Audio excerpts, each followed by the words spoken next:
मंगला गौरी व्रत। मान्यताओं के अनुसार इस व्रत को रखने और कथा सुनने से मनोकामना जल्द पूर्ण हो जाती हैं। पढ़िए सावन मास की मंगला गौरी व्रत कथा विस्तार से। सावन का महीने भगवान शिव को समर्पित है और सावन का मंगलवार माता पार्वती को। सावन के मंगलवार को मंगला गौरी की पूजा अर्चना की जाती है। मान्यताओं के अनुसार इस दिन व्रत रखने से मनोकामना जल्द पूरी हो जाती है। सुहागन महिलाएं अगर इस व्रत को रखती है तो उन्हें अखंड सौभाग्यवती होने का वरदान प्राप्त होता है। सावन में मंगलवार को सुहागिन महिलाएं पूरे दिन व्रत रखकर शाम को मंगला गौरी की विधि विधान से पूजा अर्चना करती है और व्रत कथा पढ़ती है। एक समय की बात है, एक शहर में धर्मपाल नाम का एक व्यापारी रहता था। उसकी पत्नी बहुत खूबसूरत थी और उसके पास काफी संपत्ति थी, लेकिन उनके कोई संतान नहीं होने के कारण वे काफी दुखी रहा करते थे।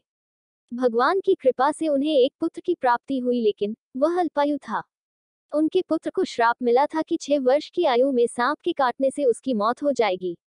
संयोग से उसकी शादी 16 वर्ष से पहले ही एक युवती से हुई जिसका माता मंगला गौरी व्रत किया करती थी। 16 वर्ष की उम्र में सांप के काटने से उसकी मौत हो जाएगी।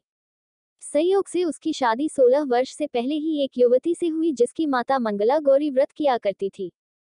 परिणामस्वरूप उसने अपनी पुत्री के लिए एक ऐसे सुखी जीवन का आशीर्वाद प्राप्त किया था जिसके कारण वह कभी भी विधवा नहीं हो सकती थी।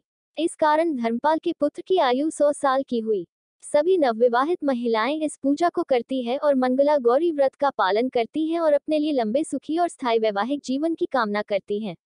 उनकी मनोकामना पूरी होती है। जो महिलाएं उपवास नहीं कर सकती वह मां मंगला गौरी की पूजा कर सकती है। कथा के बाद क्या करें? कथा सुनने के बाद विवाहित महिलाएं अपनी सास और नंद को लड्डू दिया जाता है। साथ ही ब्राह्मणों को भी प्रसाद दिया जाता है। इस विधि को करने के बाद 16 बाती का दिया जलाकर मां मंगला गौरी की आरती करें। अंत में मां गौरी के सामने हाथ जोड़कर पूजा में किसी भी भूल के लिए क्षमा मांगे। आप इस व्रत और परिवार की खुशी के लिए लगातार 5 वर्षों तक कर सकते हैं।